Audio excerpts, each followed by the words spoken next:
Muy buenas noches, bienvenidos a las noticias. Terminar con la violencia y buscar el diálogo son parte del mensaje entregado por el Papa Francisco a los miles de fieles que llegaron a la misa por el progreso de los pueblos en la Araucanía. Una mañana agitada para el pontífice que recorrió las calles de Temuco y además se reunió con representantes del pueblo mapuche. Las 6 horas de Francisco en el sur de Chile en la siguiente nota. Desde las 0 horas los peregrinos llegaron caminando. Fueron delegaciones de todo el sur de Chile, pero también de Argentina, las que debieron transitar más de 5 kilómetros para asistir a este encuentro con el Papa, que llegaba 31 años después que Juan Pablo II lo hiciera a la Araucanía. Aquí las bajas temperaturas y el cansancio muy pronto pasaron la cuenta, casualmente a los más jóvenes. Ha pasado frío la noche, pero ahora estamos bien, el sol está calentando más, así que con todo esperar al Papa. ¿Ya han pasado toda la noche aquí? Toda la noche aquí. ¿Mucho frío, no? Sí, bastante frío. Ya empezó a salir el sol, así que estamos mejor. Se empieza a pasar el frío, ¿no? Sí. Tiene que ser con sacrificio, pues. Y queríamos ver a nuestro pastor. Y así fue porque pasado las 9:30 de la mañana el pontífice llegó al aeropuerto de la Araucanía, que ya había sido objeto de exhaustivos controles de seguridad, y los que se extendieron por toda la ruta 5 Sur, pues se anticipaban manifestaciones contra la visita del pontífice. Nada de eso ocurrió. La llegada del Papa a la base aérea de La Fache en la comuna de Padre Las Casas causó la alegría, pero también la emoción. Y es que fue precisamente este recinto usado durante el régimen militar como centro de detención y tortura el que sería instalado como homenaje póstumo para quienes cayeron en este lugar. Maquehue, en el cual tuvieron lugar graves violaciones de derechos humanos.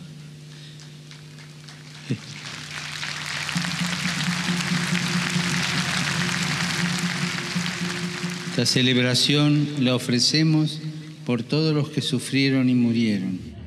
Razones de sobra tenían los pobladores de la villa Santa Lucía de Chaitén, quienes fueron parte de los que llegaron a Temuco. Según estimaciones, mucho menos de lo que se había proyectado. Él estaba en la casa y lo arrastró 2 cuadras, a ver, ¿cuántos metros? 1,5 cuadras, ¿cuánto te arrastró? No me salvé, estaba dentro de mi dormitorio. Gente que está muy afectada, pero que está con mucha esperanza también de levantarse y seguir caminando. Pero el fondo del mensaje papal en la base Maquehue apuntaba al denominado conflicto mapuche. Arauco tiene una pena que no la puedo callar. Son injusticias de siglos que todos ven aplicar.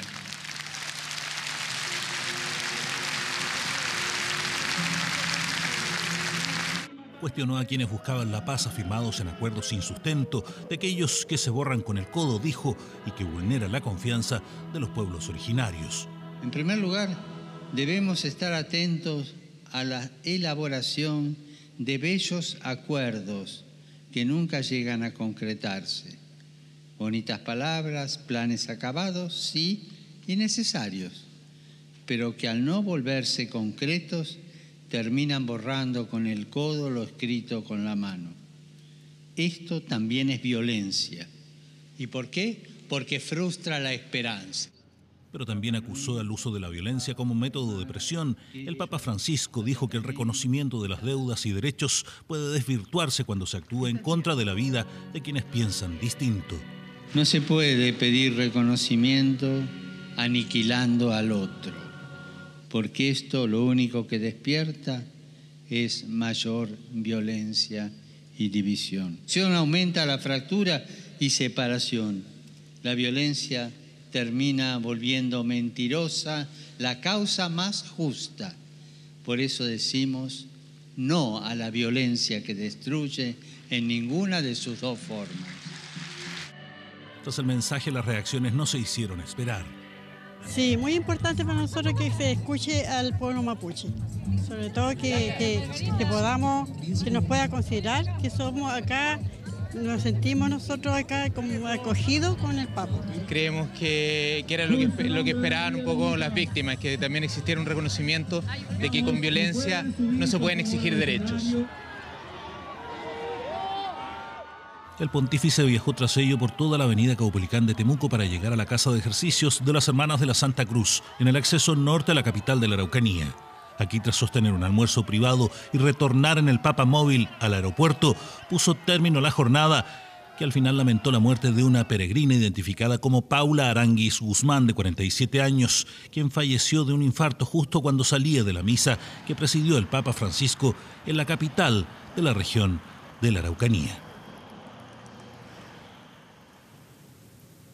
Llegó a las puertas del lugar donde el Papa tendría un almuerzo con algunos representantes de la zona, pero no pudo ingresar.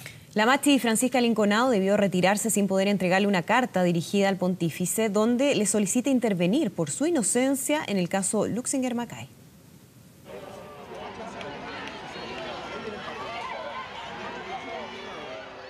Con 25 minutos y el papamóvil terminaba su recorrido en esta esquina.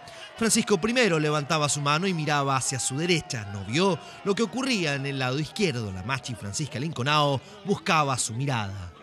La Machi llegó minutos antes a la esquina de Vicente Pérez Rosales con una clara intención: entregarle un escrito al Papa. Por eso estoy acá, para poder entregarle la carta al Papa. Intentó ingresar al almuerzo, pero no estaba invitada. Mostró un pase que servía para la misa y tuvo que mantenerse en ese sector. A esa hora ya tenía claro lo que podía hacer. ¿Le pide intervención tal vez al Papa? Así es. El Papa Móvil va a pasar por aquí, Machi. ¿Usted quiere interceptarlo? ¿Quiere poder hablar con él? Sí. Así es.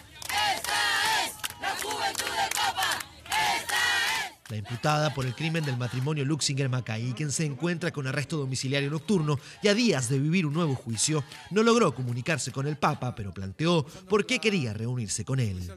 Por este nuevo juicio, porque estoy muy molesta, soy una persona inocente.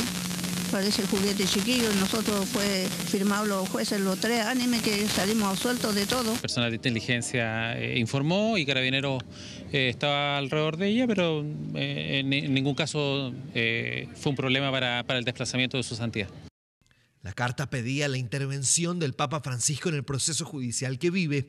Al interior, en la casa de las Hermanas de la Santa Cruz, el pontífice almorzaba con 12 personas, 8 representantes del pueblo mapuche, una víctima de atentados, empresarios y el obispo de Temuco. Esta fue la mesa, la gran mesa, donde compartió con personas que yo tampoco las vi porque no participé del almuerzo, pero aquí estuvo sentado él con sus invitados. Y allí también estuvo Rubén Nahuel Pan, una de las 12 personas que almorzó con el Papa. Fue como una conversación de... Yo inclusive al Papa lo miraba como mi suegro, o sea, porque mi suegro tiene 83 años. Y nos dio tanta confianza que yo me sentía así como que parece que lo había visto mucho tiempo a él.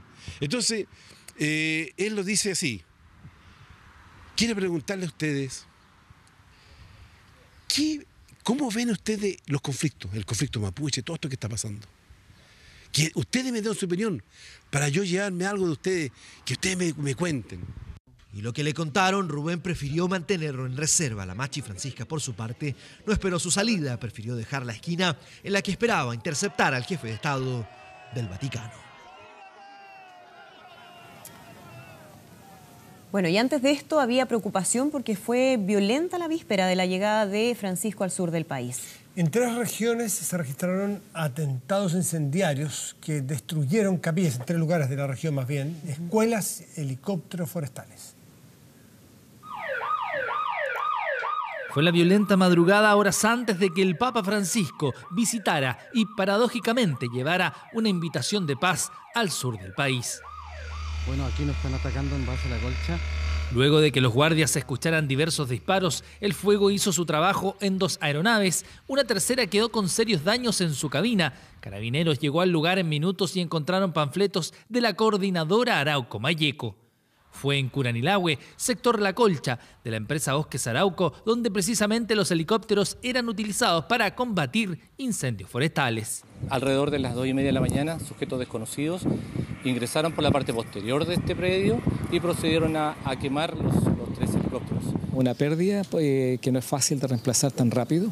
Son helicópteros que tienen una tecnología bastante alta de carácter internacional y por lo tanto estábamos muy bien preparados para... Entonces es una pérdida que estratégicamente afecta a todos los planes de protección y combate de incendios.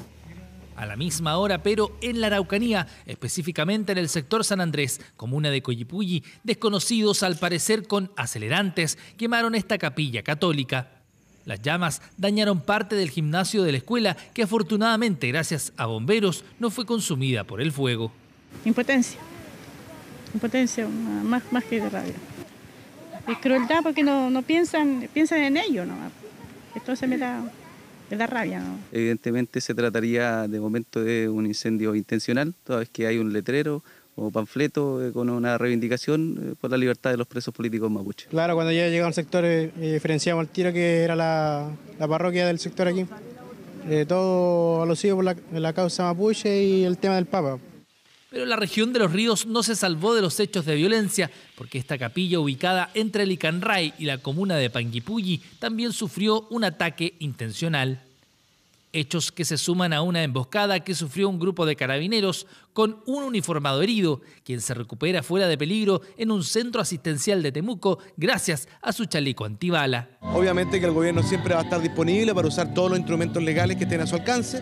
Hoy día nuestra preocupación radica en asegurar que la gente que acá ha venido con un ánimo festivo y carabineros que cumple su labor como siempre, todo resulte en orden.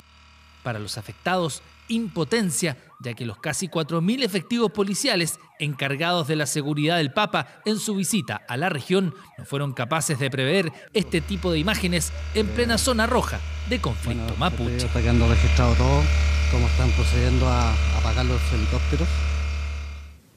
Y la polémica por la presencia del obispo Barros en las actividades del Papa ha acaparado buena parte de la atención de la prensa y algunas voces lamentaron que haya empañado la visita de Francisco. En Temuco, Barros nuevamente acompañó al obispo de Roma.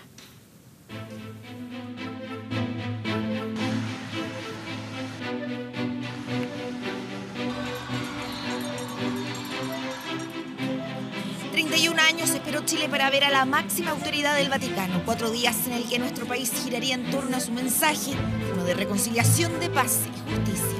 No puedo dejar de manifestar el dolor y la vergüenza. Una tensión del pueblo de Chile y de los medios que tuvo a otro protagonista. Fernando Montes dijo que sería prudente renunciar. Contempla una renuncia, deja la sotana y le hace un bien a la iglesia. Mientras el Papa aterrizaba en el aeropuerto de Temuco, los medios seguían al polémico obispo Barros de Osorno, vinculado por las víctimas como encubridor de Caradima. Obispo que, junto a otras 2 autoridades de la iglesia cuestionadas, compartieron junto al Papa en la Eucaristía del Parque O'Higgins. En la moneda el Papa por un lado dice que pide perdón por sentir vergüenza, pero media hora después no hay ninguna vergüenza en presidir la misa junto con el obispo Juan Barros Madrid. Si acaso el Santo Padre, que es quien presidía la celebración, no indicó él que había alguien que estaba de más, no tenía por qué hacerse a un lado. Creo que se le ha dado una importancia desmesurada al tema de Monseñor Barros, que por lo demás fue auxiliar mío en Valparaíso. El Papa pidió perdón. ¿Usted lo ha pensado también pedir perdón? Hola, ¿qué tal? ¿Cómo estamos? Mucho gusto. Siempre hemos adherido de corazón a lo que el Santo Padre ha señalado. Obispo encubridor, no puede ser pastor. Obispo encubridor, no puede ser pastor. Nuevas manifestaciones en las calles, mientras dentro de la iglesia hay posturas que cuestionan y lamentan la presencia de Barros junto al Papa. Va a haber un proceso que yo creo que a todos nos va a ayudar. Nunca nada es perfecto. Y yo creo que ellos lo que están pidiendo es que se haya alguna forma, algo que puede de alguna manera arreglarse hacia el futuro. Pero ¿Y eso implica también al obispo Barros? Yo creo que eso hay que verlo. Yo creo que depende también de él. Una herida que estos días incluso ha puesto la renuncia de Barros como protagonista, idea que ha sido impulsada por autoridades de la misma congregación del Papa. Yo creo que hubiera sido preferible, dado los resultados, que él no hubiera estado.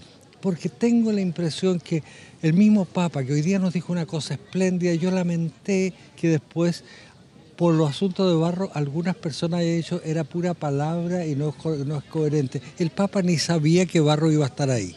Me imagino que en eso también contó un poco con la venia del Vaticano y de los organizadores de este evento. No creo que se haya aparecido de forma espontánea en ese evento, sin esa venia.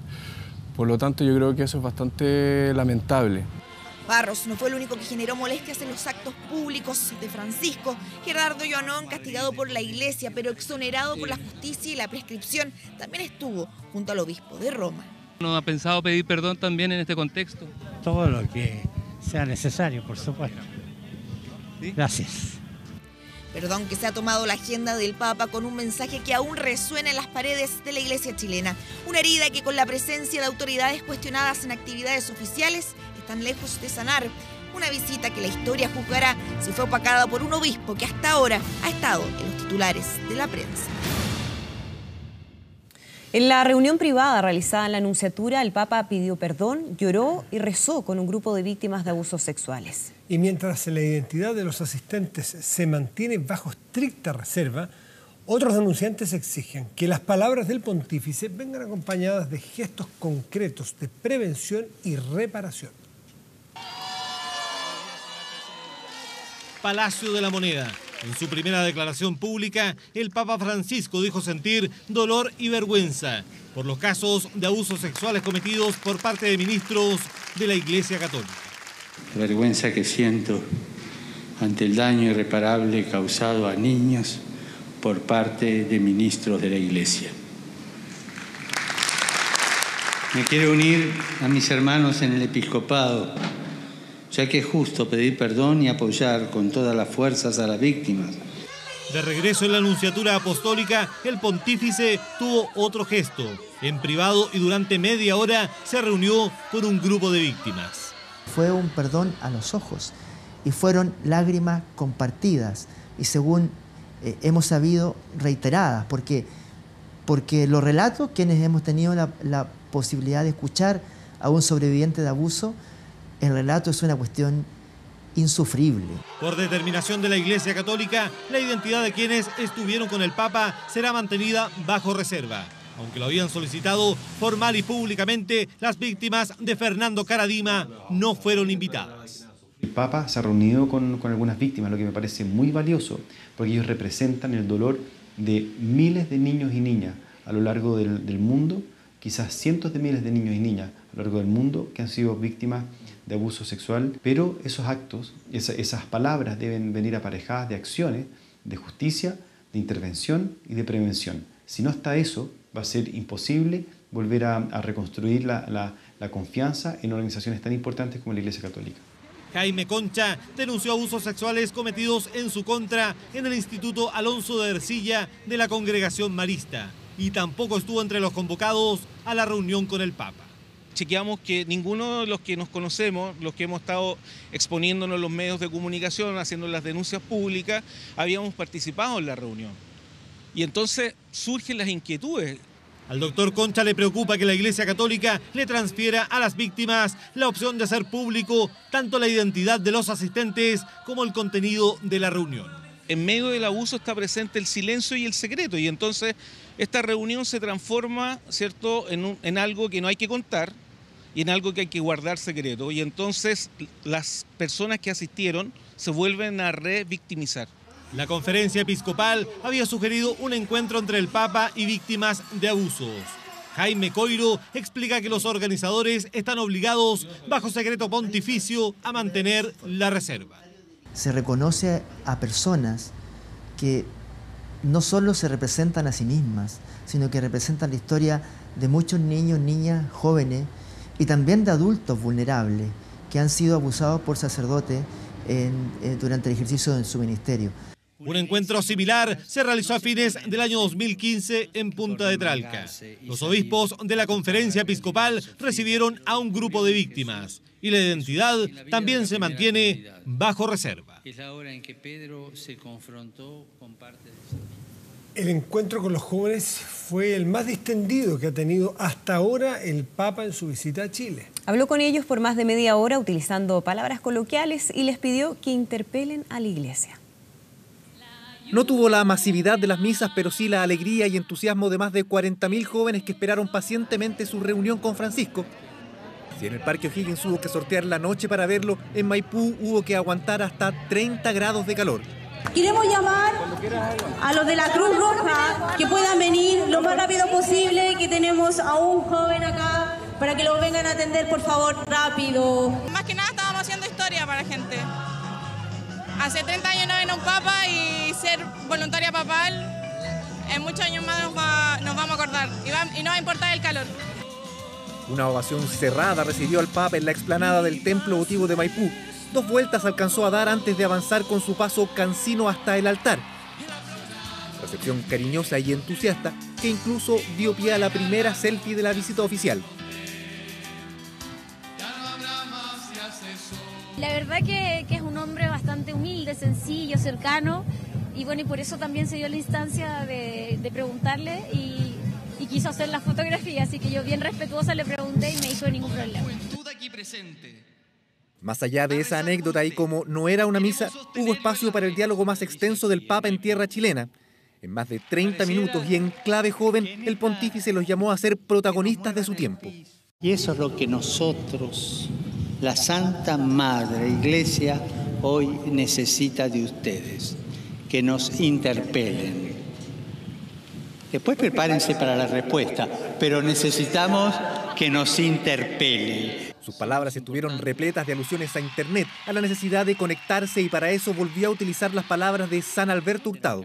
Y la contraseña de Hurtado para reconectar, para mantener la señal es muy simple. Seguro que ninguno de ustedes trajo un teléfono, ¿no? Me gustaría que la anotaran en el teléfono, a ver si se animan. Yo se la dicto. Hurtado se pregunta, esta es la contraseña, ¿qué haría Cristo en mi lugar? Los que pueden, anótenlo. Ya en la despedida y con este diálogo volvió a hacer evidente su sello. Tuvieron que pasar varios minutos para que Felipe pudiera encontrar consuelo. De los 40.000 que había en el templo, él pudo hablar directamente con el Papa.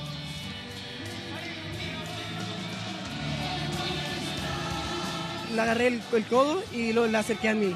Y le dije que todas las cosas que tenía que decirle. ¿Qué le dijiste al oído? Que orara por mi papá, por mi familia, por mi abuelo, por la iglesia. Y él me preguntó mi nombre, el nombre de mi papá, de las personas que vivían en mi casa.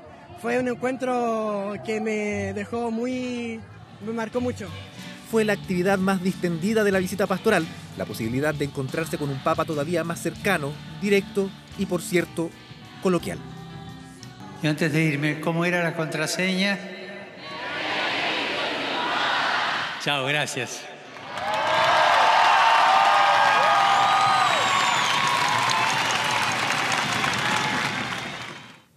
Bueno, y luego de su última actividad de este día en la Universidad Católica, el Papa Francisco llegó a la Nunciatura, donde nuevamente se salió de protocolo y saludó, como lo ha hecho otros días, por algunos minutos a los feligreses, que obviamente lo recibieron muy emocionados. Ignacio Uribe está allí, tiene detalles. Ignacio.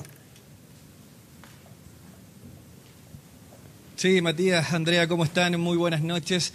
Habíamos proyectado los días anteriores a esta visita qué es lo que ocurría con el Papa. Habíamos dicho, de hecho, que era un pontífice que siempre salía de protocolo y estábamos esperando probablemente ese gesto. Lo hizo en jornadas anteriores, pero no como lo que ocurrió en esta jornada una vez que concluyó su última actividad pública y masiva en la capital, en la Universidad Católica. Lo hizo llegando a la Nunciatura. Ustedes saben que es el lugar en donde él descansa y ha estado hospedado durante su visita papal, y fue en ese momento en que bajó del vehículo y se acercó a un montón de personas que estaban en este sector. Pero imagínense, y en este caso y en este sentido hay que olvidarnos de quiénes son detractores de la visita, quienes la apoyan, quiénes son fieles o quienes no profesan la religión católica. Hay que ponerse en el caso de padres, de madres que tienen hijos con alguna discapacidad, con algún problema, con alguna enfermedad. A ellos se acercó el Papa Francisco y con ellos pudo conversar, pudo compartir, pudo bendecir alrededor de 10 minutos. Un tremendo gesto para todos estos padres, para todas estas madres que con invitación llegaron a este lugar, que esperaban probablemente un pequeño saludo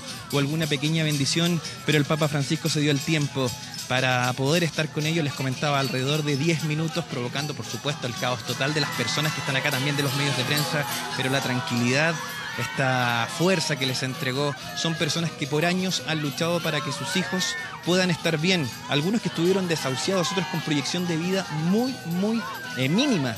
Sin embargo, ellos, después de muchos años de lucha, siguen batallando día a día, pudieron llegar hasta este lugar y pudieron compartir finalmente con el máximo líder de la Iglesia Católica. En el lugar de esos padres nos colocamos y obviamente cuando uno conversaba con ellos veía la emoción. El máximo líder de la Iglesia Católica entregándoles fuerza, bendiciendo a sus hijos y diciéndoles que se puede, que no mermen las fuerzas, porque él está precisamente esta iglesia que es de los pobres, para los desposeídos, para los que tienen algún problema. Bueno, esa es la iglesia con la que el Papa Francisco adhiere y con la que con el ejemplo quiere pontificar. Vamos a escuchar de inmediato las declaraciones que pudimos captar de estos papás, de estas mamás, que muy emocionados recibieron el saludo, el mensaje del Papa Francisco, la bendición, le entregaron algunos regalos, pudieron besarlo, pudieron fotografiarse.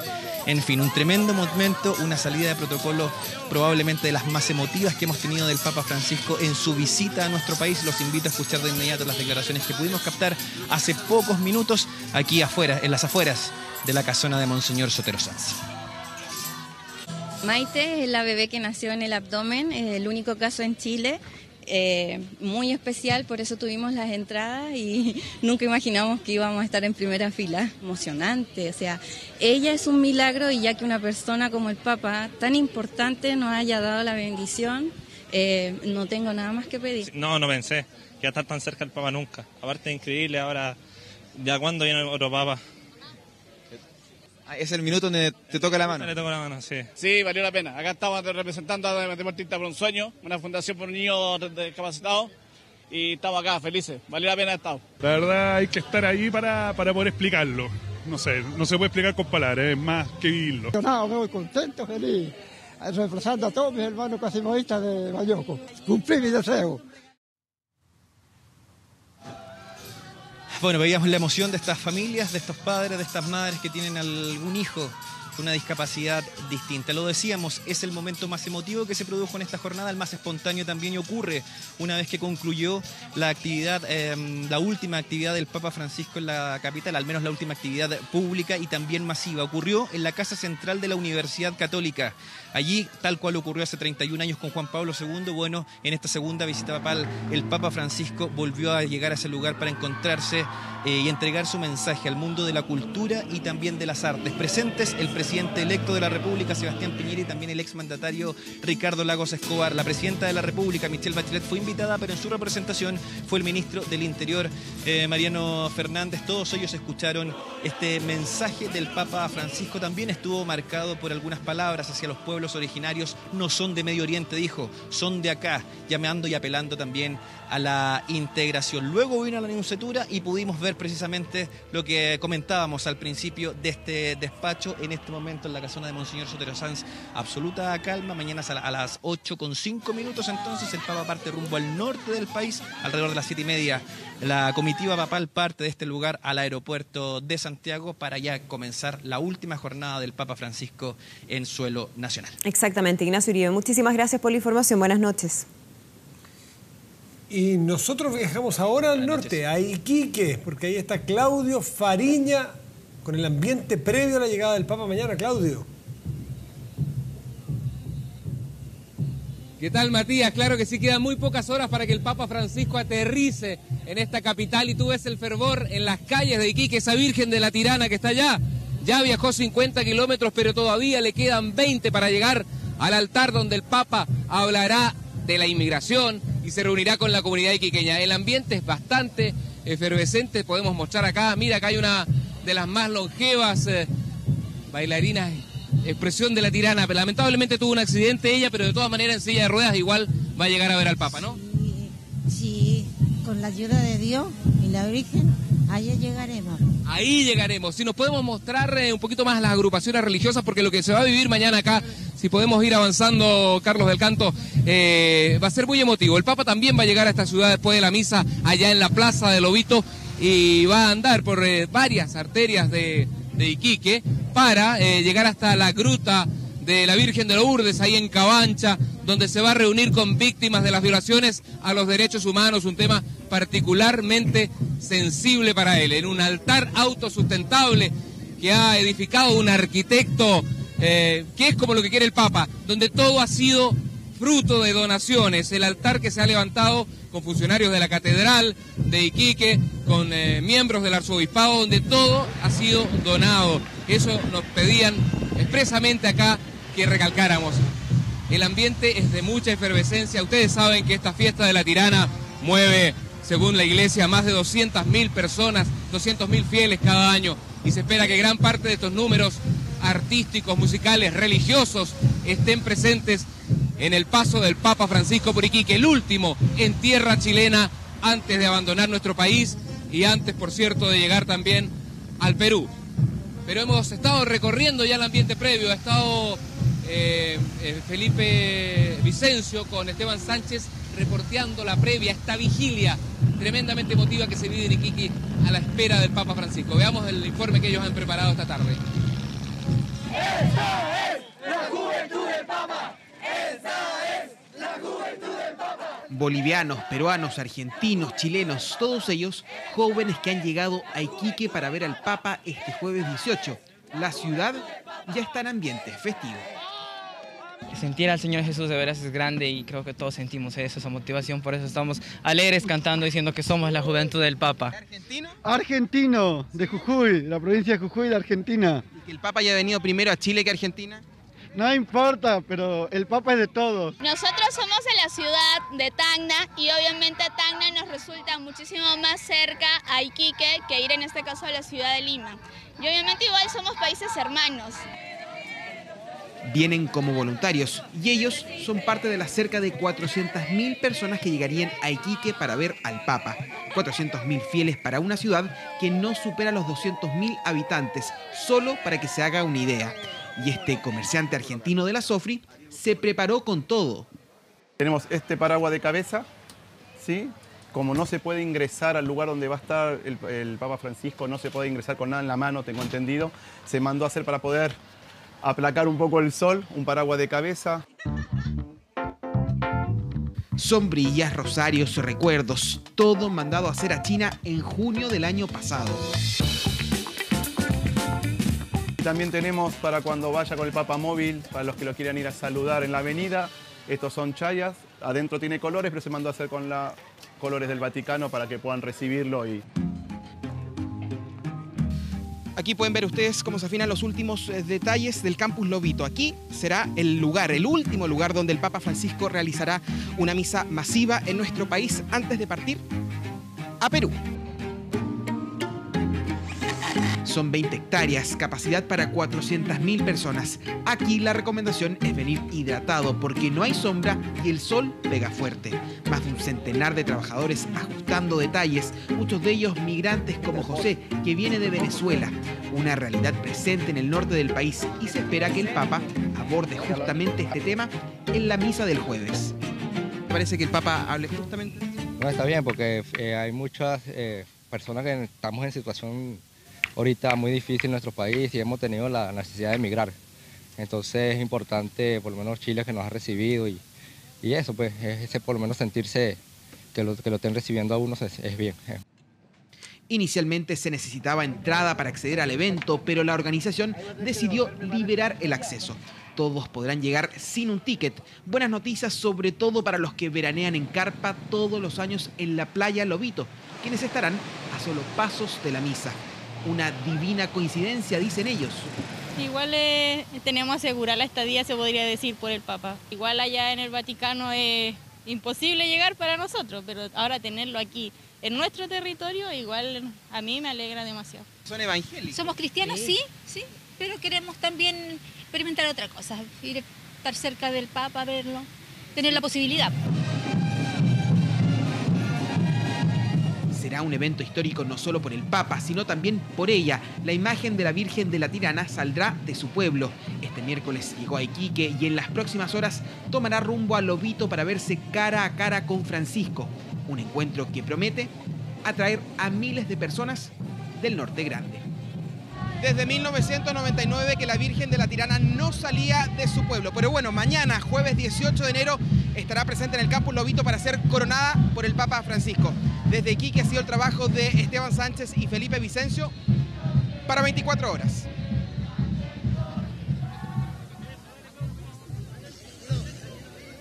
Bien, pues la expresión popular de la fe acá en la puerta norte de Chile. Está todo listo en Iquique, en la región de Tarapacá, para recibir al Papa Francisco. Una diócesis que no ha estado exenta también de polémica. El antiguo obispo Órdenes, el más joven tal vez de la historia, 42 años tenía cuando fue nombrado, espera un fallo eclesiástico por abusos sexuales.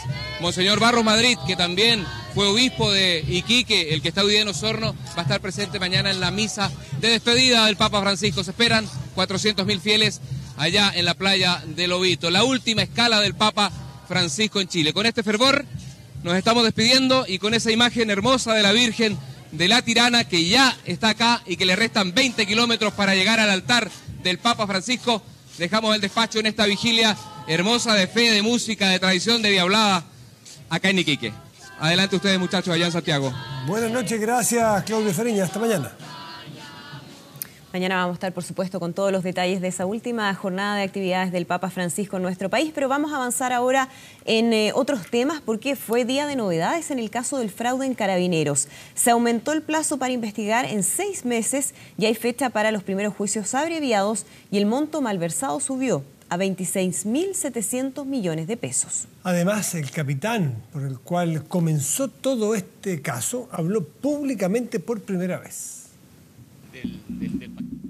El nombre del capitán de la CIAT, Felipe Ávila, fue uno de los primeros y quizás más importantes en el caso fraude de Carabineros. Fueron los depósitos en sus cuentas corrientes el origen de toda la investigación por malversación, que esta jornada aumentó su monto en 700 millones. Él se desempeñaba en Punta Arenas y por sus cuentas pasó casi $1 millón, del cual se quedó con el 10%, lo que levantó una alerta bancaria que desató el escándalo financiero. Y cuando el ejecutivo del banco me consulta a mí el motivo de estos montos, hice que tomara contacto el capitán Estrada, que es la persona, insisto, que me contactó desde el principio y a la que yo le daba las cuentas, para que tomara contacto con él. Entiendo que el capitán Estrada o su jefe, que era el comandante Nail en ese entonces, coordinaron con el ejecutivo del banco, aclarar la situación para tratar de justificar esto, que en el fondo era injustificable. Por primera vez, el ex capitán declaró públicamente. Yo siempre tuve el temor, obviamente, de que esto se podía descubrir. Es la pieza clave de una indagatoria que sumará 6 meses más, luego que el tribunal acogiera la petición de ampliar el plazo de investigación. Es muy probable que efectivamente 6 meses sea un plazo muy breve atendida a la magnitud y las aristas que tiene esta investigación. No solo testificó Felipe Ávila, también lo hizo quien fuera conocido como el mago de la Intendencia, Eduardo Pardo, contador que hasta abril del año pasado se desempeñó en Carabineros. Sin sus acciones no se podrían haber maquillado las cifras fiscales por tanto tiempo, permitiendo así el avance del fraude que manejaba la cúpula del departamento. Me preguntan qué es lo que se podía hacer, digamos. Le dije que no se podía, digamos, que la información estaba en los bancos, estaba todo eso, y que este tema de tratar de decir que eran errores informáticos y involuntarios. Era una excusa muy infantil, digamos. La Fiscalía ya dio un nuevo paso. El 12 de marzo llevará a juicio abreviado a 27 imputados o cuentacorrentistas. Y hemos comenzado para aquellos que consideramos que tienen una menor relevancia. Vienen también nuevas reformalizaciones cuando dice relación para, en este caso, aumentar precisamente los montos respecto de los cuales ya se encuentran formalizados algunos o varios de los imputados en esta causa. 2 personajes relevantes del cuantioso robo que supera los 26.700 millones de pesos y que siguen siendo un peligro según la Fiscalía, por lo que continuarán en prisión preventiva, donde al menos Felipe Ávila ya lleva 10 meses.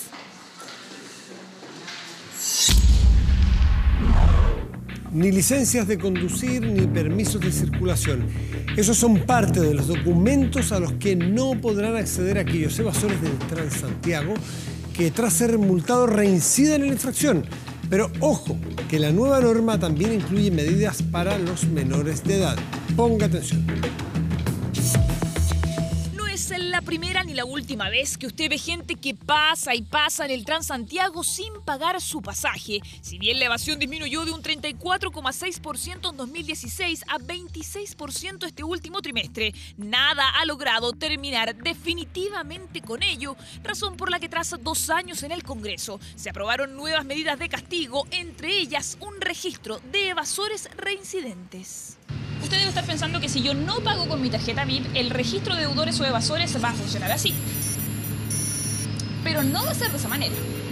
En lo concreto, serán los fiscalizadores actuales los que deberán multar al pasajero evasor. Si éste decide pagar, podría recibir una rebaja de hasta el 50%, pero si por el contrario no lo hace y vuelve a ser identificado por los inspectores reincidiendo, que no podrá obtener su licencia de conducir, su permiso de circulación o la renovación de un pase escolar mientras persista en el no pago de la multa. Pero, ¿qué opinan los usuarios y conductores del Transantiago? Multas grandes cuando es reincidente y sería más efectivo también. Una buena medida, pero sabes que no siempre los pillan a todos. Yo creo que sí, porque por ese lado la gente podría ya tomar conciencia de que si no paga su pasaje no va a poder sacar la licencia de conducir. Lamentablemente el chileno se acostumbró a no pagar. Desconfianza a la que se suman especialistas en transporte que advierten que en ocasiones el no pago tiene directa relación con los bajos ingresos familiares. ¿Ahora pagó el pasaje entero? Yo voy a pagar uno porque no me alcanzó a pagar el otro. Un registro que no será de carácter público, pero al que sí se podrá acceder por ley de transparencia, información que según algunos se podría transformar en un nuevo DICOM, sobre todo para los sectores más vulnerables. Si bien motiva, digamos, que la gente pague, porque, digamos, básicamente presiona en esa dirección, estamos hablando de un estrato que tiene dificultades para pagar y que además de eso este listado les va a afectar, no sabemos en qué, porque probablemente se puedan hacer listados asociados a créditos. Aquí no hay ningún DICOM del Transantiago, nadie, sus datos van a estar disponibles públicamente, podrán ser consultados y la persona legítimamente, aplicando las reglas generales, podrá decir que no está de acuerdo en la entrega de esos antecedentes. Nuevas reglas del juego que además incluyen sanciones para quienes agredan a los fiscalizadores del Transantiago y así evitar situaciones tan lamentables como el ataque sufrido por María Angélica Varas cuando fue arrollada por un bus tras fiscalizar a uno de los evasores. Y la presidenta Michelle Bachelet anunció que el megapuerto para la zona central del país se construirá en San Antonio. Una noticia que generó alegría por un lado, pero decepción en Valparaíso, donde esperaban que el histórico proyecto se realizara en su tradicional terminal naval. Es la primera piedra para la construcción del nuevo hospital provincial, pero bajo la manga otras dos buenas noticias para San Antonio. El inicio de las obras para el nuevo estadio y otra de carácter histórico. La decisión del gobierno de construir un megapuerto para la macrozona central del país, en esta comuna. Hablamos de un puerto articulado con los otros puertos de manera que cada uno pueda cumplir su rol en materia de carga de pasajeros, de cruceros, entre otros, representando un beneficio directo para las 5 regiones que cubre la macrozona central. San Antonio moviliza cerca de 18 millones de toneladas de carga cada año y por sus sitios se desembarcan 400.000 vehículos. 1.300.000 contenedores se mueven por este terminal. Con el megapuerto se triplicará su capacidad. Más de 3.300 metros, además de contar con 2 terminales que van a permitir entonces también tener una mayor competitividad, generar mayor productividad, fuentes de trabajo y lo que en definitiva significa una gran obra como esta que hace más de 100 años no se realiza en nuestro país. Se celebra en San Antonio y se llora en Valparaíso, complicado por el poco espacio para ampliarse y su bajo calado en Barón, que impide la recalada de naves de gran tamaño en ese sector. A ello se suma un golpe casi mortal, el éxodo de los cruceros, precisamente a San Antonio. Nosotros necesitamos que la empresa portuaria, el gobierno, todo, se pongan las pilas con Valparaíso y tengamos autoridades más comprometidas. Abre otras preguntas y abre incertidumbres. ¿Cuál es el modelo que se está pensando? ¿Cuál es la estrategia portuaria para poder construir un puerto de esta envergadura? ¿Qué va a pasar con el terminal portuario 2? ¿Qué va a pasar con otras futuras inversiones portuarias? Actualmente el puerto de San Antonio da empleo directo a 3.500 personas, sin contar con todos los que se generan con los servicios anexos. Un proyecto llamado a darle una cara aún más internacional a la otrora caleta de pescadores.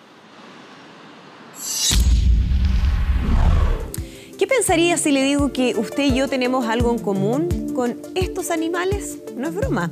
Científicos de Estados Unidos descubrieron que compartimos un gen en el caso de ellos les permite regenerar la médula espinal. ¿Qué pasaría si la ciencia activa este mismo gen en nosotros? ¿Podría esta criatura tener la clave para terminar con la parálisis humana? Ponga atención.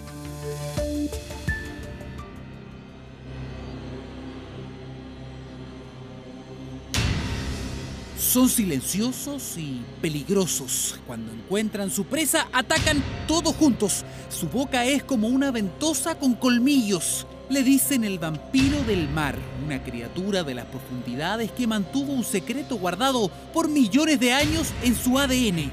Estos peces tienen la capacidad de regenerar su médula espinal gracias a unos genes que comparten los seres humanos.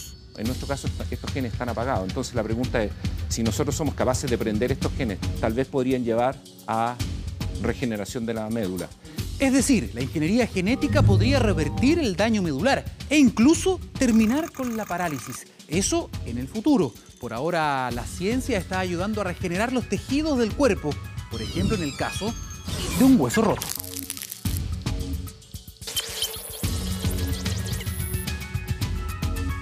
Regeneración de huesos en tiempo récord. Y esto es solo el comienzo. ¿Cómo lo están haciendo? Estamos desarrollando materiales para diferentes tipos de regeneración de tejidos, por ejemplo, de huesos, pero también regeneración de cartílago, de corazón. ¿Se puede regenerar o mejorar la función de un corazón enfermo? Los científicos ya lograron convertir células madre en tejido cardíaco. Entonces lo que hacemos es, utilizando biomateriales, nosotros construimos esta carcasa, digamos, que se denomina scaffold, y encima de esta carcasa nosotros le vamos a ir incorporando células madre, de tal forma que luego de eso se produzca tridimensionalmente un corazón y lo podamos utilizar. Esto debería mejorar dramáticamente. La mejoría al dar un entorno en el que las células se pueden adosar, multiplicar y generar nuevo tejido. Avances en la ciencia médica que ya son una realidad y que fueron abordados en el Congreso del Futuro, que este miércoles firmó un convenio inédito con la Fundación Nobel, abriendo la puerta a una cooperación permanente con las mentes más brillantes del planeta. Estamos viendo 24 Horas Central.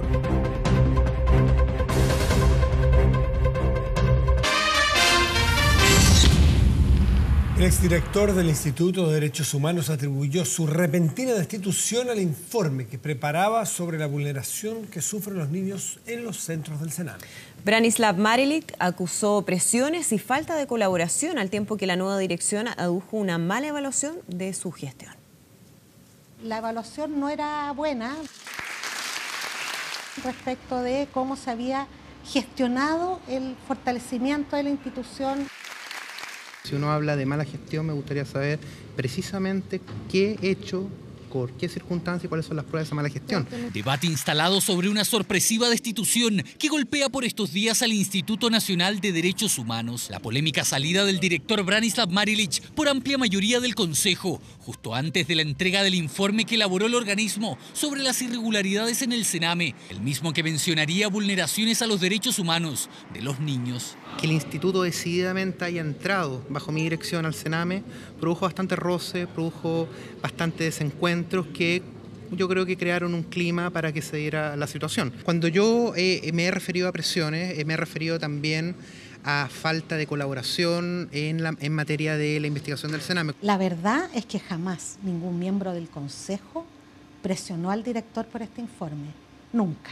Mientras tanto, crecen los cuestionamientos a la nueva directora electa Consuelo Contreras, hasta este lunes a cargo de la Fundación Opción, organismo colaborador del Sename. Y creemos que difícilmente va a poder fiscalizar con fuerza a estos organismos colaboradores que reciben recursos del Estado y que vemos hoy día están altamente cuestionados. Un Instituto de Derechos Humanos no debe tener ninguna traza de sospecha. Y por tanto lo que yo pienso es que primero la directora debe renunciar. Creo que Opción, cuando se ha ganado las licitaciones, porque han presentado las mejores propuestas técnicas. Por lo tanto no hay conflicto de intereses porque Opción es una institución colaboradora del Sename en una parte de su trabajo, pero fundamentalmente es una organización defensora de los derechos humanos de niños y niñas. Una discusión que debería continuar el próximo lunes porque la Comisión de Familias de la Cámara citó al Consejo del Instituto Nacional de Derechos Humanos, incluido el cesado Branislav Marilic, y también a la recién designada directora. Y lo siguiente es insólito, más de 12 millones de pesos tirados a la basura, monto que corresponde a cientos de prendas de Gendarmería de Chile que fueron encontradas en un vertedero ilegal de la Cuesta Barriga. Para las asociaciones de funcionarios penitenciarios es un despilfarro y una situación de la máxima gravedad. Miren, esta es ropa de puras Gendarmerías de Chile, ropa nueva, botada aquí.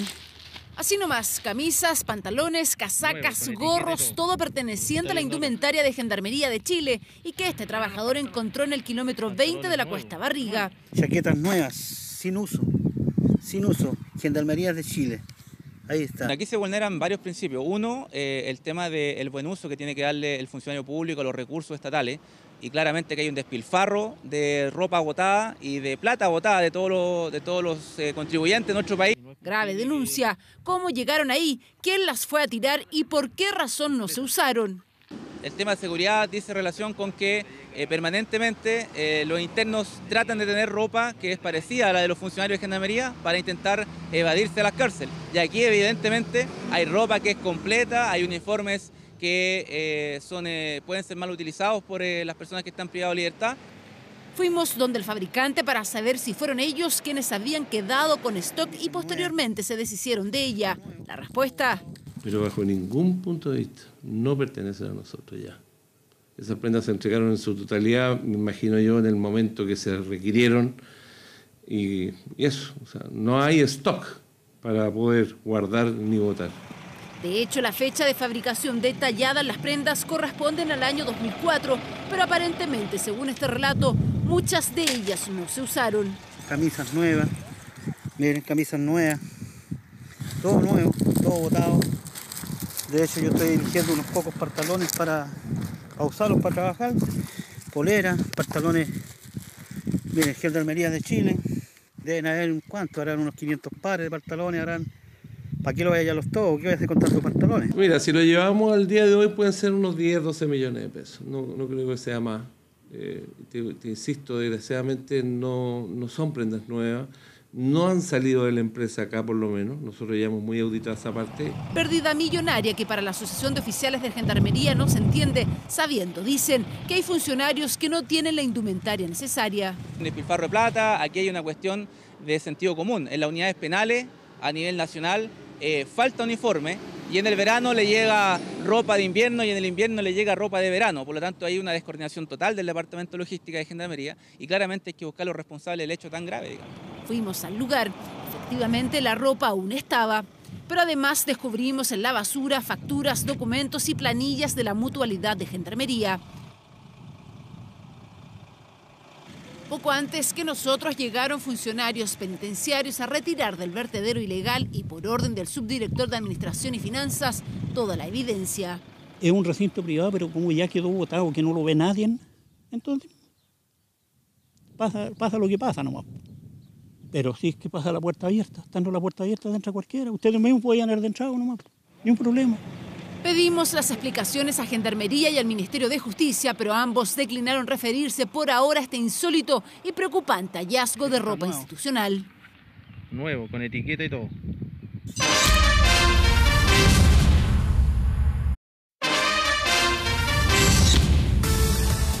La joven argentina que confesó haber asesinado a tiros a su novia, es muy joven además, declaró por tercera vez y cambió su versión. Nair Galarza ahora asegura que fue un accidente y que mintió para proteger a su padre, quien en un inicio era el principal sospechoso por ser policía.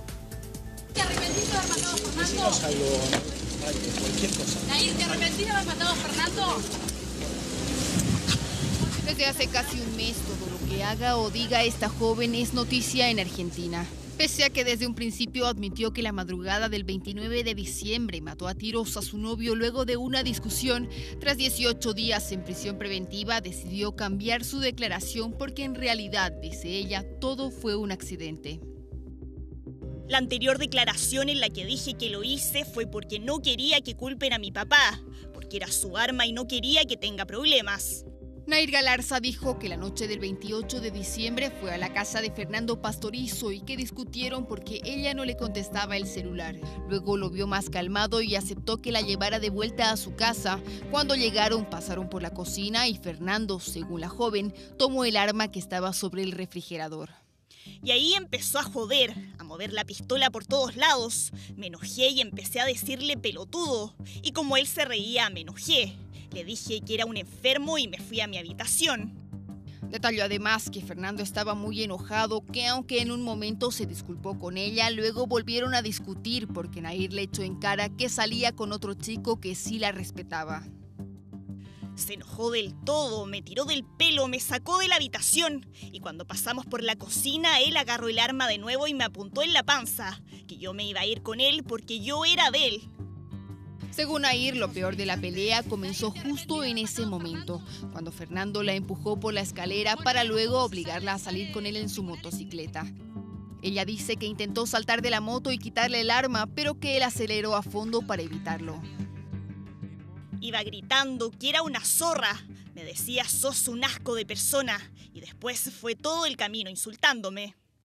Durante las 3 horas de declaración, Nair se centró en remarcar que Fernando era agresivo y que él sabía cómo manipularla porque fue con quien tuvo su primera relación sexual a los 16 años.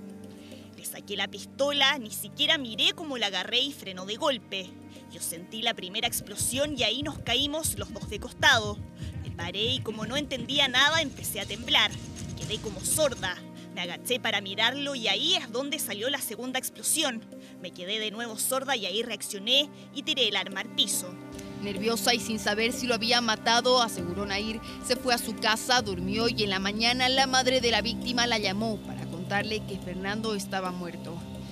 Para la querella es una versión poco convincente y con muchas contradicciones y se le cuestiona, entre otras cosas, su capacidad para enviar este mensaje solo momentos después de lo ocurrido.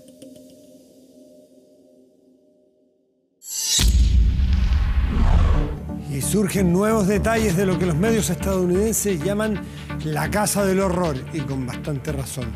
Una residencia en California donde unos padres mantenían a sus 13 hijos encerrados, desnutridos y amarrados a los muebles. Bueno, una tía de los niños asegura que el matrimonio no permitía visitas en la casa, tampoco que vieran televisión ni hablaran por teléfono con el resto de la familia.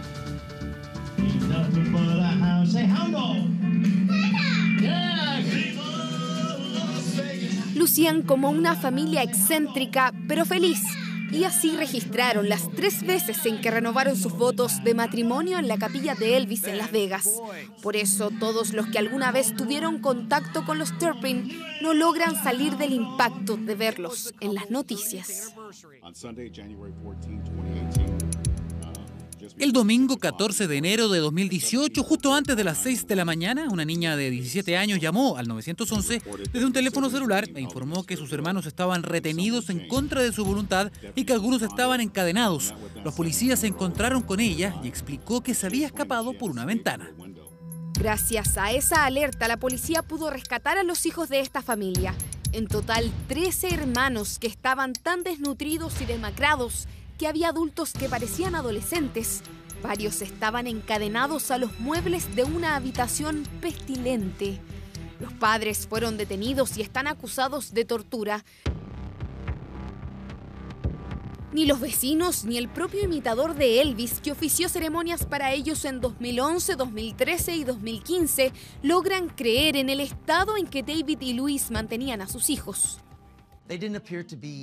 Parecían niños saludables. Su familia siguió creciendo, así que pensé que en un par de años más los vería nuevamente. Pero escuché las noticias, es difícil de creer. También lo fue para la familia de esta pareja, pese a que reconocen actitudes extremadamente estrictas con los niños. No los dejaban ver televisión ni hablar por teléfono, tampoco darles sus nombres a los vecinos, los obligaban a recitar capítulos de la Biblia y evitaban las visitas familiares. Jamás le dieron la dirección ni siquiera a los abuelos, que querían ver a sus nietos, y a Luis, la madre. No tengo palabras. Mis padres, antes de morir en 2016, rogaron por verla. Incluso en su lecho de muerte, ellos pidieron verla. Ella no apareció ni siquiera para sus funerales. puertas arañadas, alfombras inmundas y armarios con extraños conductos de ventilación encontraron quienes ocuparon estas 2 casas después que los Turpin vivieran allí. En ese entonces pensaron que animales habían dejado las marcas, pero ahora están convencidos que algo mucho más escalofriante ocurrió allí. Vamos a otro tema. Que estropean el pasto, los árboles y que invaden las plazas. Ese es el cuestionamiento de la alcaldesa de Providencia a los grupos de entrenamiento que llegan a los parques de la comuna. Verdaderos empresarios de la actividad física que el municipio quiere regular. No descartan que deban pagar por su uso. Nosotros felices con que la gente use nuestras plazas para hacer ejercicio. Distinto es cuando viene gente y empieza a lucrar con el espacio público. Grupos de 5, 8, 12 personas entrenando en plazas públicas. Algunos vecinos de Providencia se aburrieron de las clases pagadas que muchos personal trainer realizan en sus parques. Tenemos muchísimos reclamos de los vecinos porque esta gente viene a lucrar y viene a destruirle su espacio público. Y el principal reclamo es el daño en los árboles. Estas winchas de TRX están en la mira. Mauro las ocupa hace 5 años. Se entrena junto a un grupo en la Plaza Río de Janeiro. Uno mira y el árbol ni se desplaza. Son movimientos por lo general básicos, ¿cachai? Uno tampoco puede hacer grandes cosas acá. Esto nació para usarse en los espacios libres, en los espacios públicos, en los espacios abiertos, ¿cachai? Empresas que cobran en promedio 30.000 pesos mensuales a cada usuario por acondicionamiento físico, una actividad que el municipio quiere regular. Que se transformó en una actividad comercial de parte de personal trainers y profesores que ocupan el espacio público, lo deterioran y no le tributan nada a la municipalidad. Invaden igual, encuentro que está bien, para así respetar el espacio de cada uno igual. Y no venir también a lucrar con la plaza, que es gratis para todos. Pero no veo que hagan ningún daño al Prado, que es lo que ellos manifiestan como argumento para querer cobrar, porque ese era el motivo. Por eso aún se evalúan las alternativas y se esperan realizar consultas ciudadanas y así normar este tipo de ejercicios. Bajo ninguna circunstancia nosotros delimitamos espacios, segmentamos espacios, al revés, nosotros invitamos a la gente a participar. Nicolás formó hace 2 años y medio Urban Fit y entrenan de lunes a viernes con grupos entre 8 y 12 personas. Están constituidos como empresa e incluso entregan boleta a sus clientes. Acá todos se ven beneficiados. El único que no se está viendo beneficiado es el pasto. Pero estamos muy abiertos a encontrar una solución al respecto. Vamos a tener que construir también estructuras de metal de las cuales se puedan colgar, porque no pueden seguir utilizando los árboles para colgarse con esas cuerdas, porque hacen daño. El municipio espera resolver lo antes posible esta polémica que tiene a la actividad física y los negocios en el centro del debate.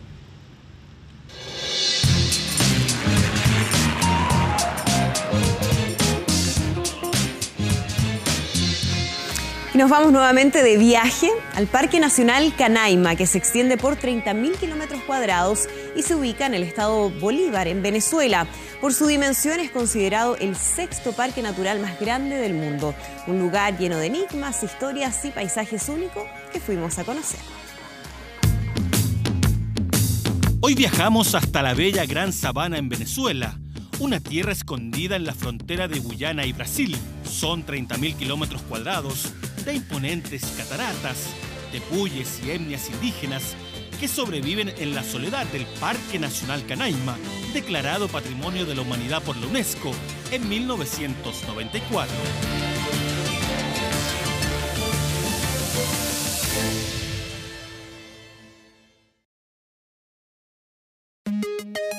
Lo primero es llegar a Caracas para luego tomar un vuelo hasta Puerto Ordaz. Ahí comienza esta aventura de 9 horas en auto hasta la puerta de entrada al parque.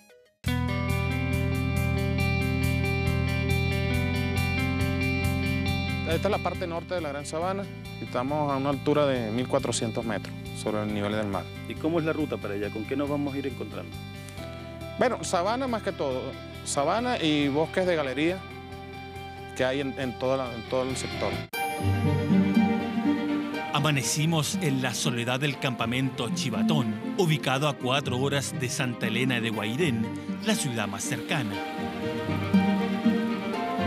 Un verdadero oasis escondido en la gran sabana, lejos de todo. Mi padre era español y mi madre pemona.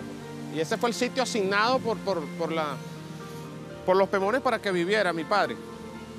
Y ahí, bueno, él decidió fundar Chivatón como una posada hace 40 años.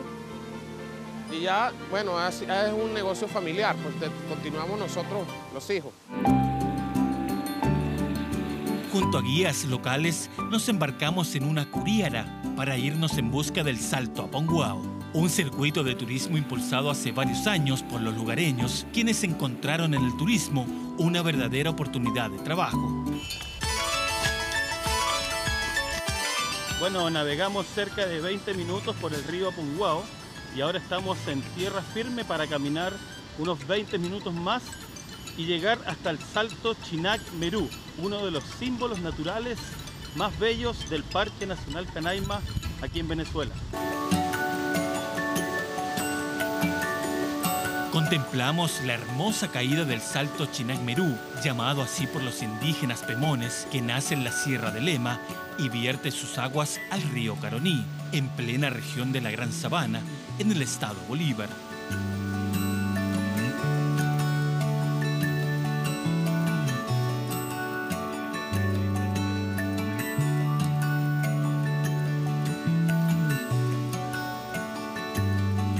Estas tierras son la parte más antigua del planeta, de la era precámbrica. Se dice que esto fue lo primero que emergió del agua, pues. Y así se fueron formando los tepuy y las cascadas, pues, y claro, eso siempre está cambiando, pues, millones de años.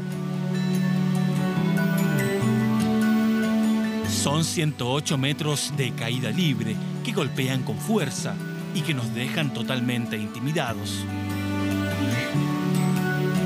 La fuerza incontenible de la cascada es asombrosa y abrumadora. Cuesta describir la sensación de estar aquí, más aún cuando el caudal está crecido.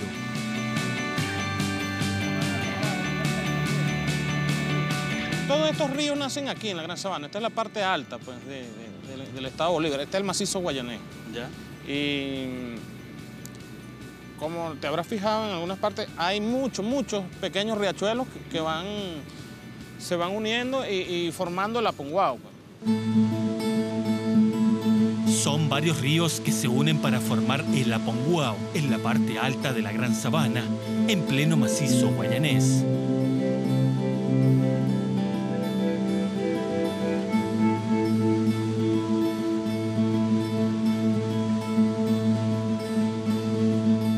Es el más caudaloso y el más alto, pues porque como te comenté hace rato, todos los ríos desembocan en el Aponguao.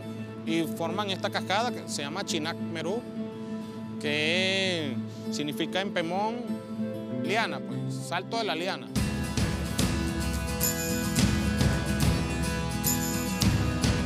Junto a Luis nos aventuramos por un sendero que conduce hasta el Pozo Escondido, muy cerca del lugar exacto donde termina la caída de agua.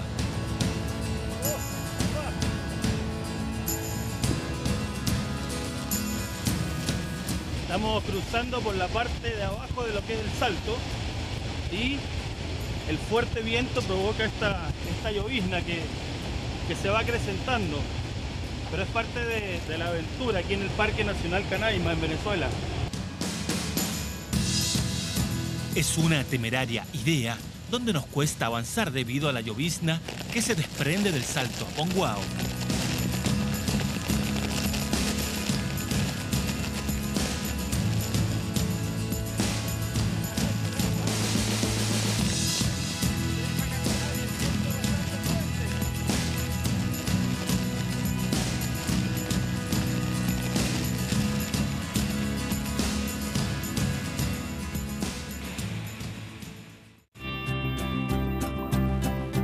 Bueno, estamos terminando este largo día que comenzó muy temprano, pero que realmente valió la pena, porque a pesar de las largas distancias que uno recorre, ya sea en camioneta, en lancha o caminando, es posible llegar a este tipo de lugares donde uno se pregunta lo potente y lo maravilloso que puede ser la naturaleza.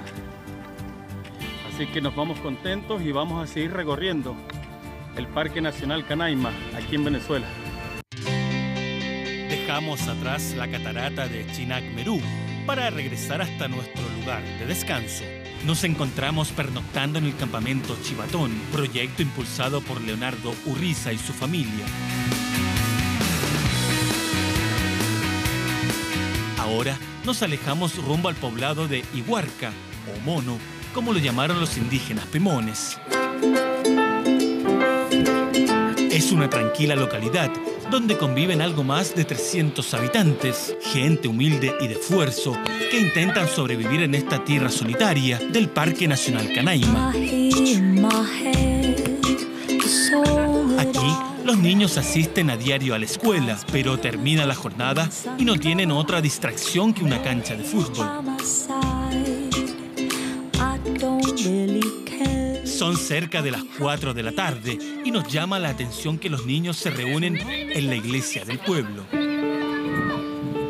Uno de ellos toca la campana para que puedan llegar el resto de los pequeños.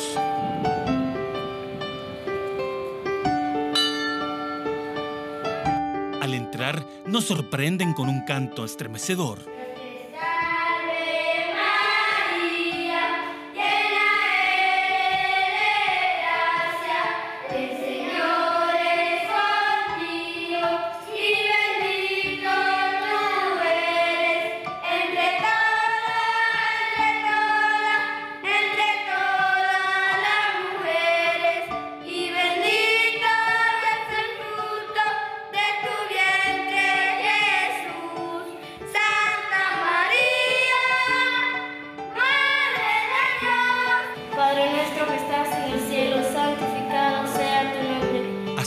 Inician su lectura del Evangelio, el Rosario y cantos en una iniciativa impulsada por su profesora de religión.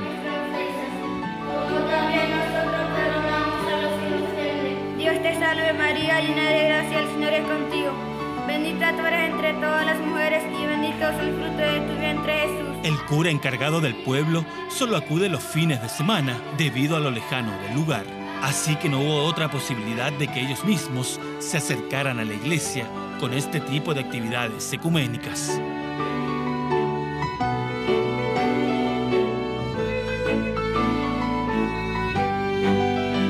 Uno entra, tú sabes que uno pone como cruz y ahí comienzan el primer misterio y luego segundo misterio, un canto y luego tercer misterio, cuarto misterio y 5 misterios. Y después comienzan a letanías de oran y después terminan con canciones y luego uno sale en la tarde. Dios te salve María, llena eres de gracia, el Señor es contigo. Santa María. Son niños entre 5 a 12 años quienes todos los días a las 4 de la tarde se encomiendan al Señor en un verdadero ejemplo de humildad, inocencia y esperanza.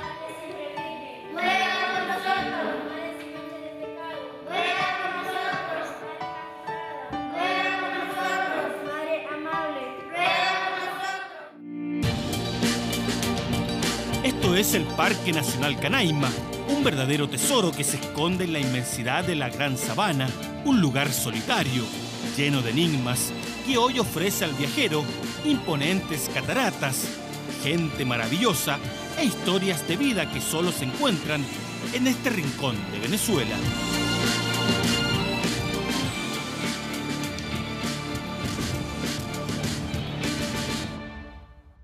...24 horas Deportes. ¿Cómo están? Buenas noches. Mire, el día sábado al mediodía, hora de nuestro país, el Arsenal va a jugar frente al Crystal Palace.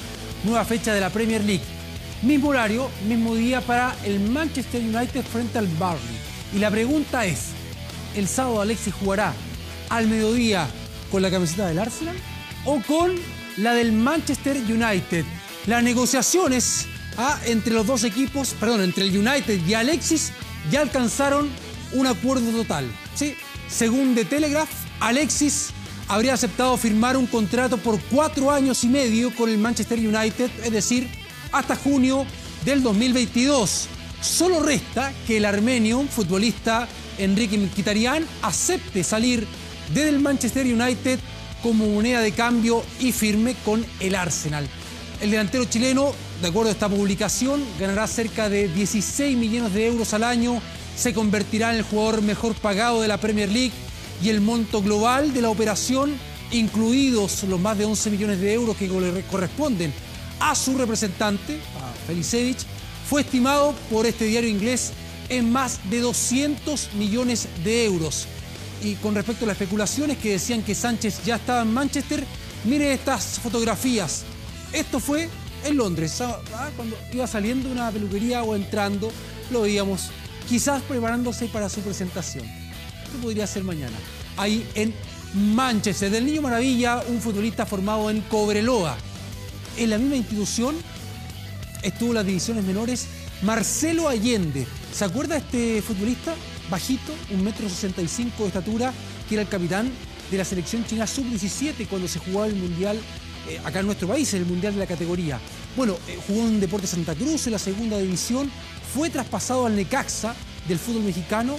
Ayer hizo su debut, 2 goles, 2 asistencias. Esto en la Copa de México. Esto mostró, ¿sí? Ya recibe elogios, loas el país azteca. Orgulloso de estar acá en un club tan grande como Necaxa. Se van a ir dando las cosas solas. En México no sabían mucho de él, lo veían pequeño y muy joven. Solo tiene 18 años y mide 1,68 metros y pesa cerca de 58 kilos. Esperaban con ansias el debut y la joya chilena así respondió. No hay fuera de lugar. Dávila, servicio, tercero. Gol chileno necaxista. Ahora de Dávila para Allende. Primer gol de Marcelo Allende con la camiseta de Necaxa fue por la Copa de México y no contento con ese tanto se matriculó con otro. No, salió bien y luego dispara, este es gol,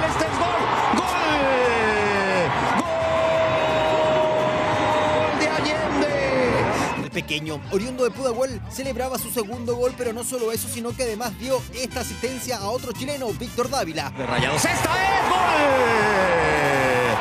También fue el dueño de los balones detenidos.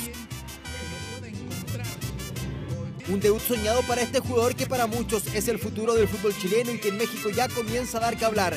Incluso lo comparan con Miguelito, el personaje de la película Coco.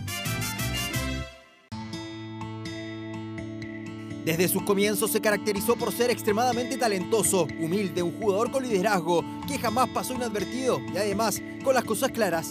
Lo que me gusta a mí, la verdad, me veo en video, que me gusta jugar mucho de primera, tener la jugada pensada antes de tiempo. Y es lo que me dicen igual los profes, la gente, que tengo la jugada pensada antes y eso es lo que me caracteriza.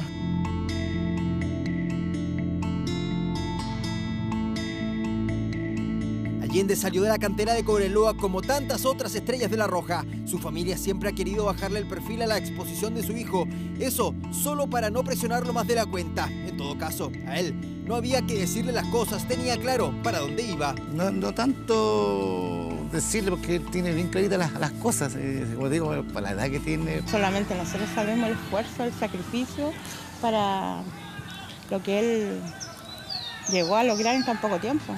En México comienza a deslumbrar, le bastó un partido para demostrar su talento. Marcelo Allende, con un trabajo silencioso, comienza a decir que en Chile sí puede haber recambio en el fútbol. Bien por este futbolista, usted puede decir, a ver, era la Copa de México, puede decir que el rival era un equipo de la Liga de Ascenso, de la segunda división del fútbol mexicano, pero hay algunos que teniendo esa oportunidad no aprovechan, no marcan la diferencia en esa instancia. Si te dan la opción de ser titular, independiente del rival, independiente del campeonato, hay que aprovecharlo. Y él lo está haciendo. 18 años, ojalá que tenga éxito y que pueda ser titular ya en la Liga Mexicana. Nos vamos ahora con el fútbol nacional porque hoy se dio a conocer el fixture de la primera rueda del torneo 2018, el torneo de la primera división, que va a ser un torneo largo. Y aquí tenemos, mire, la primera fecha que ya está establecida. Atención, Matías, que está ahí escuchando. Universidad Católica el viernes 8 de la noche en San Carlos de Apoquindo frente a Temuco. Antofagasta Colo-Colo el sábado 3 de febrero al mediodía, 5:30 de la tarde con Palestino Unión La Calera. Universidad de Concepción, 20 horas frente a O'Higgins en el Estadio Esterroa. Esos 4 partidos, viernes, sábado. Seguimos revisando los siguientes encuentros de esta primera fecha Ya el domingo al mediodía en el Estadio Sausalito de Viña del Mar, Everton frente a Iquique, Universidad de Chile, Unión Española a las 6 en el Estadio Nacional, 20-30 horas para Audax frente a Huachipato y a las 8 cerrando el día lunes, la primera fecha, viernes, sábado, domingo y lunes, ahí está, 20 horas, San Luis frente a Curicó Unido. Partidos relevantes de la primera rueda, mire, Colo-Colo frente a Universidad Católica, eso es la fecha 7, del 30 de marzo al 2 de abril, puede ser unos 2 días. La fecha 9, Universidad de Chile frente a Colo-Colo, fecha 13 para Universidad Católica frente a Universidad de Chile. Ahí está. Muy bien, con respecto a eso lo que pasó. Vamos ahora con Colo-Colo, claro, Colo-Colo con Universidad Católica, que juegan este día sábado a las 10:30 de la noche, partido amistoso en esta preparación que tienen los clubes antes del torneo 2018 por las pantallas de Televisión Nacional de Chile. Sí, hay el campeón actual, el equipo de Pablo Guedes frente a Universidad Católica de Beñat San José en el Estadio La Portada de La Serena. Panorama ideal para estas vacaciones. Para que vaya al estadio, hermoso estadio La Portada de La Serena. Si no, lo ve por TVN. Hay este partido entonces el día sábado, este sábado, 22:30 horas, Colo-Colo frente a Universidad Católica. Y dice adiós. Sí, ya hace 2 temporadas que no estaba jugando, pero ahora confirmó que después del Mundial de Rusia 2018 se retira de la actividad profesional. Ronaldinho, algunos lamentan, claro, uno de los últimos máximos exponentes del juego bonito. Ronaldinho dice adiós.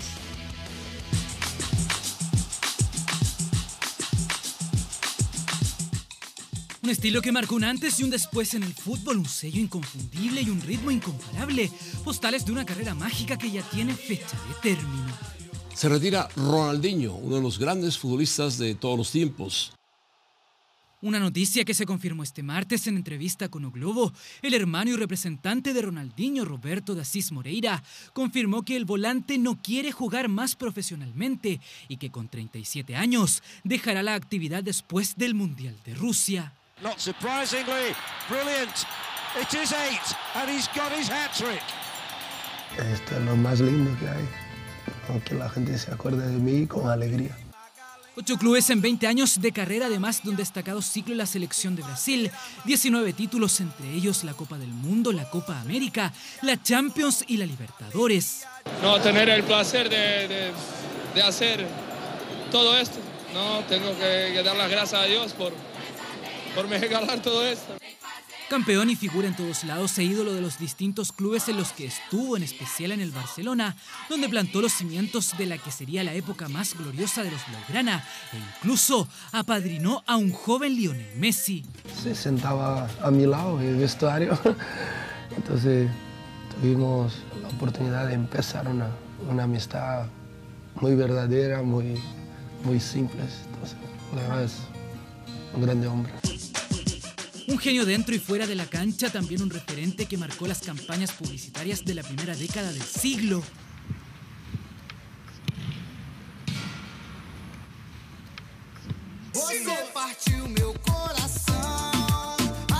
Desde el 2015 se encontraba inactivo, pero no por eso dejó de figurar mediáticamente. Protagonista del último videoclip de su amigo Maluma, figura en distintas exhibiciones alrededor del mundo e incluso con opción de iniciar una carrera política. Recuerdos de una época que ya tiene fecha de término según su entorno. Lo más probable es que su despedida sea una gira mundial en el mes de agosto. Ronaldinho cuelga los botines, no sin antes dejar un legado imborrable, una huella mágica que lo encontró como el principal embajador del juego bonito. Y en otras noticias del deporte, mire, Yasmani Acosta, luchador de origen cubano, cumplió su sueño de ser chileno luego de que hoy, tras una larga jornada del Congreso, los senadores aprobaran por unanimidad el proyecto que le concede la nacionalidad por gracia al deportista. Acosta, ganador de una medalla de plata panamericana, bronce en el Mundial de la Especialidad, por ejemplo, se une así al pesista Arley Méndez, también de origen cubano, que logró en mayo del 2017 la nacionalización por esta misma vía. Ahora, el chileno Yasmani Acosta tendrá como objetivos este año, por ejemplo, el Mundial de Lucha en Budapest y los Juegos Suramericanos de Cochabamba. Yo le digo, Yasmani, gracias. Gracias por querer ser chileno y representarnos ojalá de buena manera. De todas maneras. A nivel internacional, como lo hizo su compatriota chileno, Arley Méndez. Como podría ser compatriota cubano.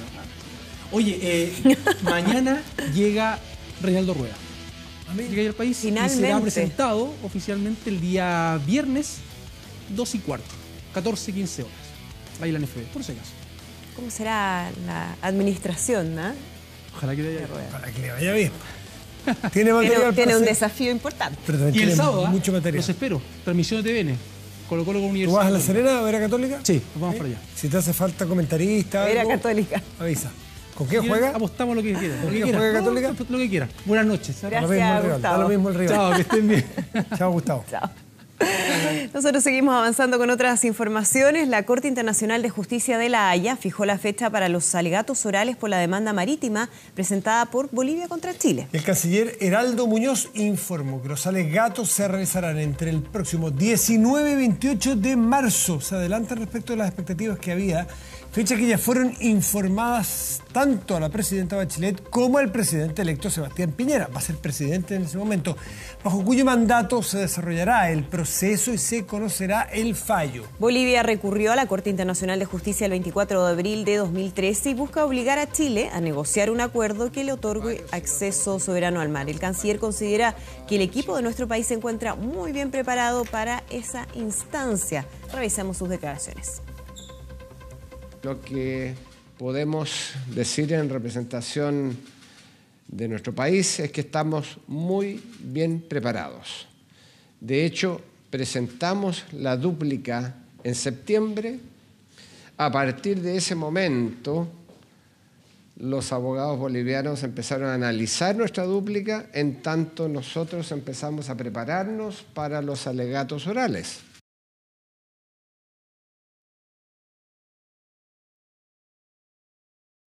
Estamos viendo 24 Horas Central.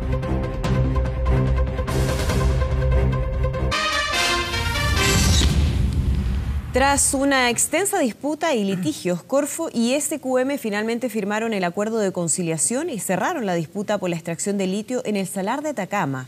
Un acuerdo que además selló la salida definitiva de Julio Ponce Lerú, el histórico controlador de la minera no metálica. Ambas partes concretaron cambios importantes a los contratos de arrendamiento y de proyectos, una salida que permitirá elevar la producción anual a 216.000 toneladas al 2025 y generará recursos adicionales para el Estado, la región y la comunidad por más de 8.000 millones de dólares al 2030.